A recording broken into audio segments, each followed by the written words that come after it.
La firma de paz entre la FARC y el gobierno colombiano, lejos de proteger al pueblo excluido históricamente que convive en las zonas de conflicto, insólitamente ha multiplicado la cantidad de asesinatos de activistas de derechos humanos, líderes sociales, campesinos, concejales y pueblos originarios indígenas. 377 han sido asesinados posacuerdo desde el 24 de noviembre de 2016. Solo en el 2018 van 173 y 31 desde que Iván Duque asumió la presidencia. Los departamentos del Cauca, Antioquia, Valle del Cauca, Nariño, Chocó, Córdoba y Norte de Santander son las regiones que han puesto la mayor cuota de líderes asesinados. Luego de la tan anhelada paz, las expectativas giraron en torno a garantizar como nunca antes precisamente la vida. Entonces, ¿qué hay detrás del asesinato de líderes sociales en Colombia? ¿El tiempo desnuda lo que han denunciado siempre como una política de Estado? ¿Se impone el sicariato como política contra la disidencia social? ¿Por qué los organismos internacionales silencian estas muertes selectivas y sistemáticas? Asesinato de líderes sociales en Colombia, genocidio a cuentagotas. Pongamos el punto en la I.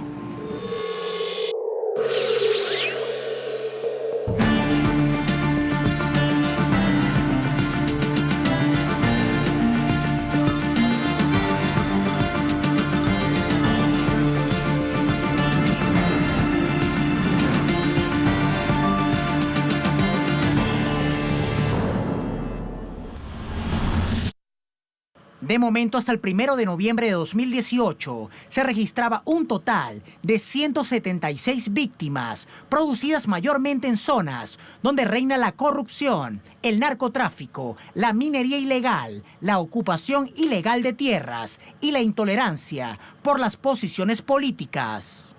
Este verdadero genocidio por goteo provoca desplazamientos forzosos de familias enteras y enluta a los titulares de Colombia casi todos los días. Las estadísticas de los asesinatos muestran que los departamentos del Cauca, Antioquia, Valle del Cauca, Nariño, Chocó, Córdoba y Norte de Santander son las regiones que han puesto la mayor cuota de líderes asesinados en el 2018. El informe Todos los Nombres, Todos los Rostros, de mayo de 2018, suscrito por Cumbre Agraria, el Equipo Operativo Nacional Garantías y Derechos Humanos, Marcha Patriótica y el Instituto de Estudios para el Desarrollo y la Paz, describe que las agendas de defensa de derechos que abanderaban los líderes víctimas de homicidio comparten los siguientes rasgos comunes: defensa del territorio y de los recursos naturales, conflictos asociados a la oposición a los cambios en el uso del suelo, impulso de iniciativas para la protección del ambiente, procesos de restitución de tierras y de retorno. Es quizás el asunto que más víctimas aporta.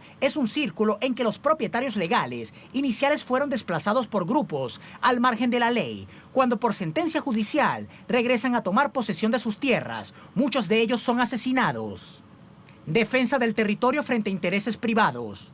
Denuncias relacionadas con temas de expendio de drogas, presencia de actores armados y utilización de niños, niñas y adolescentes en sectores periféricos de centros urbanos. Y denuncias respecto a la inversión de recursos públicos. La participación política de las organizaciones sociales y de derechos humanos colombianos les está costando la vida a muchos de sus dirigentes. Casi ningún caso ha sido resuelto por el Estado colombiano. Prácticamente todos los asesinatos han ocurrido en zonas donde las FARC se desmovilizaron. Y en esas zonas han llegado narcotraficantes y paramilitares. El gobierno no ha hecho nada para recuperar la soberanía del Estado allí. Para los narcotraficantes y paramilitares, la actividad de los líderes sociales es sumamente molesta. Necesitan tener por completo el control de los territorios y pulverizar las voces de los que defienden la justicia social. Es tan inocultable la situación que la Procuraduría General de Colombia, en julio pasado, señaló que muchos atentados se habían producido con complicidad y ayuda de la policía y el ejército de Colombia. Marino Córdoba es uno de los sobrevivientes de la Operación Génesis en 1996, llevada a cabo por la fuerza pública y paramilitares, que causaron el desplazamiento de por lo menos 4.000 personas, lo que torpedeó el proceso de liderazgo en esta región. La operación arranca el 20 de diciembre del 96 tuve que huir hacia la zona rural, a esconderme un tiempo allá, y por allá tuve que cruzar selvas, ríos, para poder salir de Río Sucio. Llego a Quibdó, de Quibdó salgo a Bogotá, y en febrero del 97 llego a Bogotá. A pesar de la persecución, Marino continúa con su liderazgo social desde Bogotá. Empezamos a trabajar, a organizar a las víctimas afrocolombianas. Aquí recibí varios impactos, varios atentados contra mi vida. Entre ellos un impacto de bala en la pierna izquierda, que ya ese hecho me llevó de alguna manera a buscar asilo político en Estados Unidos, donde viví los últimos 10 años en calidad de asilado político. Entonces yo vuelvo a Colombia en el año 2012 para sumarme al proceso de paz. Bajo el silencio cómplice del Estado, la negación de la sistematicidad y un alto índice de impunidad en estos asesinatos, ¿qué hacer? ¿Dónde está la comunidad internacional? Debería estar abocada la comunidad internacional en solidaridad frente a lo que está pasando ahí. Y debería estar abocada exigiéndole al Estado colombiano garantías para el ejercicio de los derechos de las comunidades. Me parece que puede tener mucho impacto la situación de Venezuela, pero en Colombia tenemos nuestros propios problemas y problemas mucho más serios que los venezolanos. Muchos líderes deben continuar su lucha desde una oficina en la ciudad, insistiendo en la importancia de sus luchas. Y aquí está la delegación de afrocolombianos e indígenas. Pero además persistiendo y denunciando cómo los están aniquilando. Y fíjate que aún así hay líderes que han sido asesinados. Líderes con chalecos, con teléfonos y con hombres de protección y carro. Después que ya termina, los escolta su jornada, lo dejan en su casa. Los asesinos han llegado a sus casas y ahí los han asesinado. Porque aún estando en la casa estamos desprotegidos. La protección, esta protección un poco simbólica, se da únicamente mientras nos movilizamos. ¿Y la sociedad colombiana qué piensa de ese asesinato sistemático que se está produciendo en diferentes regiones del país? Estamos en un país muy violento, muy violento. No hay respeto por la vida del otro. No, los derechos humanos están en el piso. Pues el gobierno no hace nada, la verdad. Pues sería como no sé, apoyar a esa gente, pero pues tampoco la gente hace nada al respecto. 22 años después del bombardeo a Río Sucio, Marino regresó a su tierra. Fue un honor, un orgullo para este hombre que por la violencia perdió a su comunidad, a su familia y amigos. Pero también fue tristeza, pues la violencia sigue mandando allá. Nos sacaron a la fuerza, con bombas y metralleta. José Manuel Jiménez, Telesur, Bogotá, Colombia. En Colombia históricamente ser defensor de los derechos humanos y de los territorios y en efecto de la vida ya lo condena a morirse. Básicamente es un tratamiento histórico, es una modalidad de control social y por supuesto es una práctica social genocida, como hemos insistido, en función de, digamos, concretar un genocidio. La lucha por la tierra especialmente. Creo que el conflicto por los territorios y por la tierra especialmente ha sido lo más fuerte. Si uno revisa las categorías de los líderes sociales y defensores de derechos humanos que han sido asesinados y que somos amenazados y perseguidos constantemente, el principal factor tiene que ver con el acceso a la tierra, por supuesto, la oposición a la extracción de recursos naturales y fundamentalmente la oposición a la intromisión de otros estados, es decir, la lucha por la soberanía nacional. Aquí insistimos, el tema más importante y más contundente es el defender el territorio. Segundo, tiene que ver con la incapacidad y la falta de voluntad del Estado por hacer una reforma agraria que realmente sea participativa. Y entre otros también tiene que ver el tema de la implementación de los mecanismos acordados en La Habana entre la insurgencia de las FARC para aquella época y el gobierno nacional, y por supuesto tiene que ver la continuación del conflicto social y armado que se vive en los territorios con la presencia de otras insurgencias. El tema del asesinato de los líderes sociales en Colombia no es un tema de cifras solamente. Nosotros consideramos que el tema tiene que ver sobre todo con la profundización del conflicto en zonas rurales. El 65% de los asesinatos que han ocurrido en Colombia se han dado en territorios rurales. Seguramente tiene que ver con todo el tema de los intereses de expolio y de profundización en el tema del saqueo de los recursos naturales. Nosotros pensamos que estamos enfrentados a un exterminio del movimiento social. Y en efecto, para poder exterminar el movimiento social es necesario quitar del medio a quienes motivamos la organización social y por supuesto la movilización social. De tal manera que aquí se representa es una forma de práctica social genocida.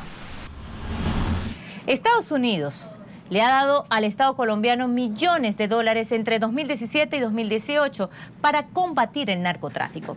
Nikki Haley, antes de renunciar como representante de su país en la ONU, visitó Colombia en agosto. Y ese mismo mes que Haley pisó tierra colombiana, hubo 13 asesinatos en el Valle del Cauca de líderes sociales. Allí los concejales están evaluando la posibilidad de renunciar en masa por temor a que los maten. Y paralelamente, el 22 de septiembre, los comandantes de la FARC, Iván Márquez y el Paisa, enviaron una carta a la Comisión de Paz del Senado colombiano diciendo que los acuerdos de paz habían sido traicionados.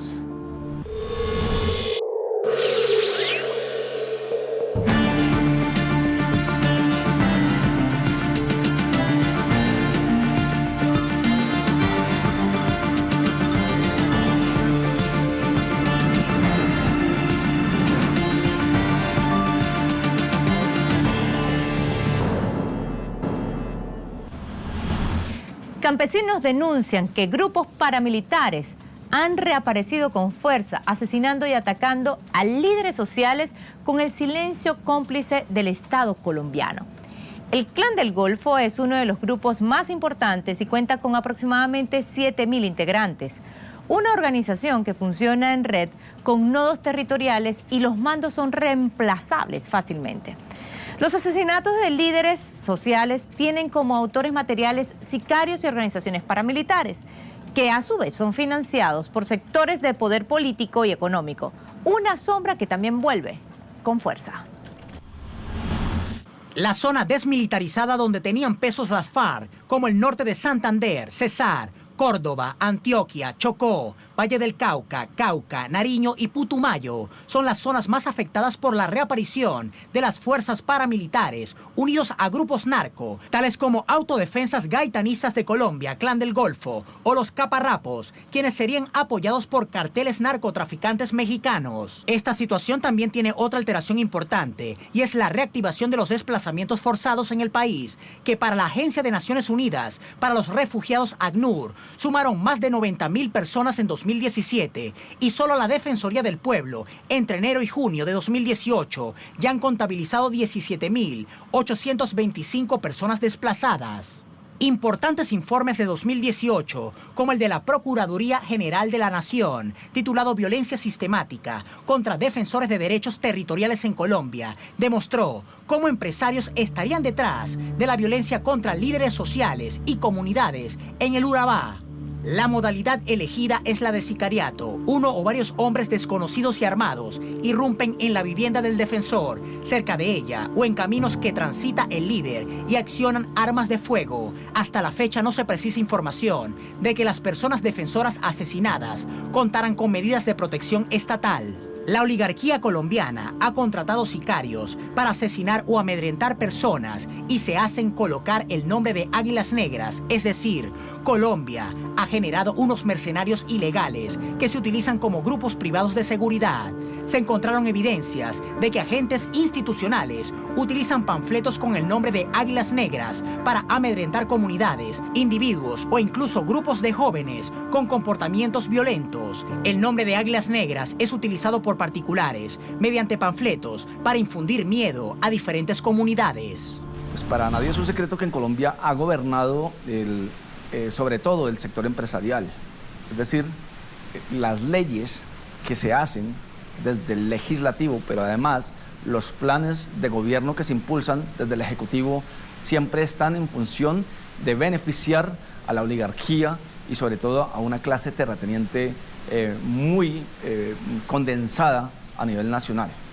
Nosotros consideramos que el sicariato es una de las prácticas, es decir, es intentar pasar los hechos como si se tratara de un modo operandi distinto, como si se pudiera justificar otra razón en función de los móviles relacionados a los casos de las víctimas. Pues por eso es que entonces el gobierno nacional, en representación del anterior presidente y de su ministro de Defensa, anunció que se trataba de un lío de faldas, pero también es cierto que en continuidad de este gobierno, que no es distinto, que profundiza un poco más el discurso o lo polariza, ha dicho que se trata, el movimiento social obedece a dinámicas del terrorismo y de las mafias colombianas. El ejército colombiano habla ahora del SAP, Sistema de Amenaza Permanente creada posacuerdo. El sistema monitorea la disidencia de la FARC y al ELN y sin duda los movimientos sociales que son considerados la base de apoyo de la guerrilla. Desde los movimientos sociales colombianos alertan que la nueva doctrina militar del ejército deja claro que ni el gobierno de Bogotá ni su ejército se preparan para la paz, sino para todo lo contrario. La profundización del control y la represión, criminalizando toda forma de protesta al considerarlas una amenaza para el sistema SAP, que según los voceros militares pondrían en riesgo la estabilidad luego de la firma del acuerdo final con las FARC, y se plantea convertirse en un ejército mercenario dispuesto a realizar operaciones internacionales bajo la tutela de la OTAN.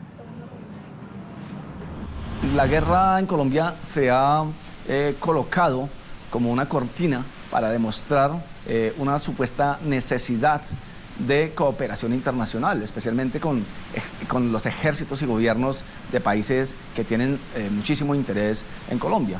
Por eso el tema del Plan Colombia, por eso el tema del Plan Patriotas, en este momento todo lo que tiene que ver con el discurso del narcotráfico, en fin, es decir, siempre hay que colocar en el escenario de vulnerabilidad más alto para justificar la necesidad de cooperación e intervención de otros estados que viven de la guerra.